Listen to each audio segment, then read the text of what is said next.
The word of the Lord came to me because I did not know how to speak. He reached out his hands and put his words into my mouth and said to me, I have put my words into your mouth. Now go and speak as I command.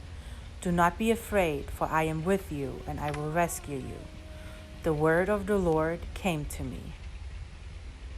Hello, my name is Doris, and this is my testimony.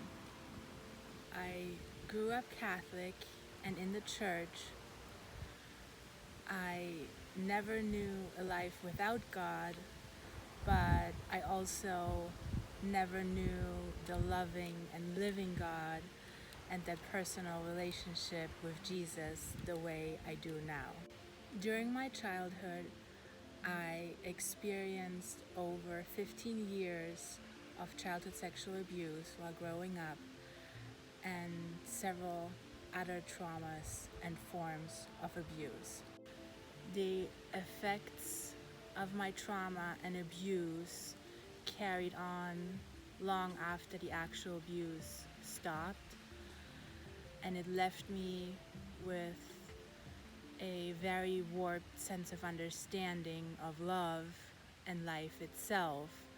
It left me feeling worthless and hopeless and thinking that I had only one purpose in life, which was being used and being abused. I was captive to a lot of shame, many fears, and countless lies. The effects of my trauma and abuse left me with nightmares to the point of where I didn't want to sleep at all anymore, flashbacks, body memories, lots of triggers that I didn't know what they were, different symptoms of PTSD, and lots of pain, emotionally, mentally, and physically, to the point where I wasn't even really living anymore, but barely being half alive. Carrying all that around and never receiving true healing affected all areas of my daily life in many ways. I was so broken. Not seeing any other way to end my pain and everything else that I was struggling through, I decided to end my life. And the day I had planned it, through God's divine intervention, I ended up in this church parking lot. And as I was watching people entering for worship, I remember thinking, like, what are you doing here? But since you're here, you might as well go in and check it out. You can always kill yourself later.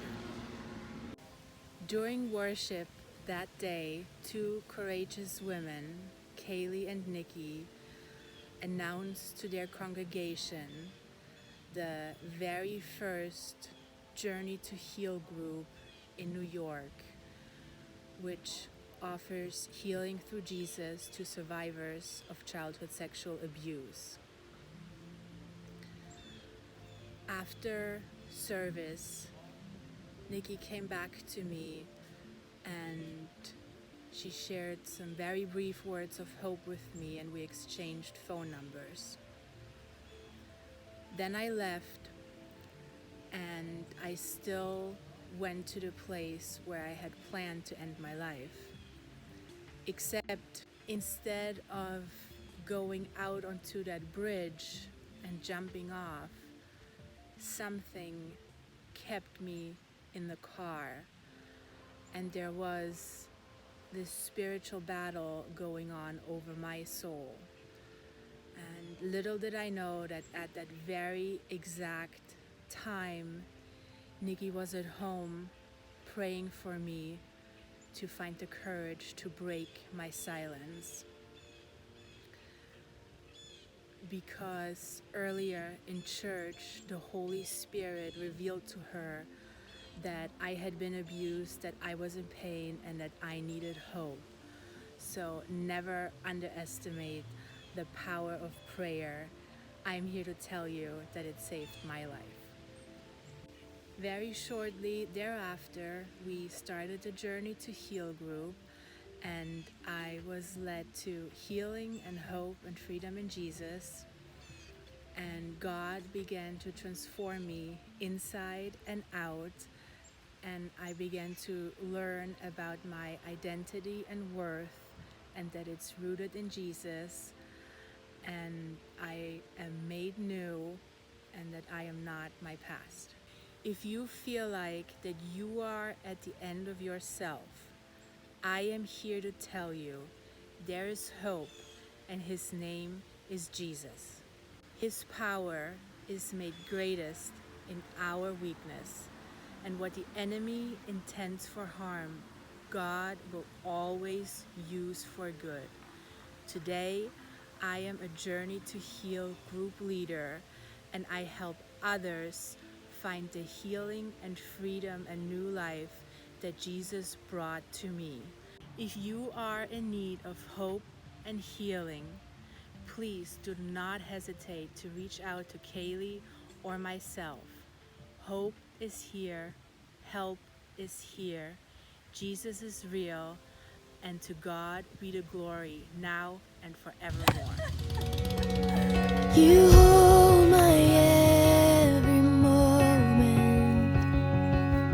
You calm my raging seas. You walk with me through fire and heal all my disease. I trust in you. I trust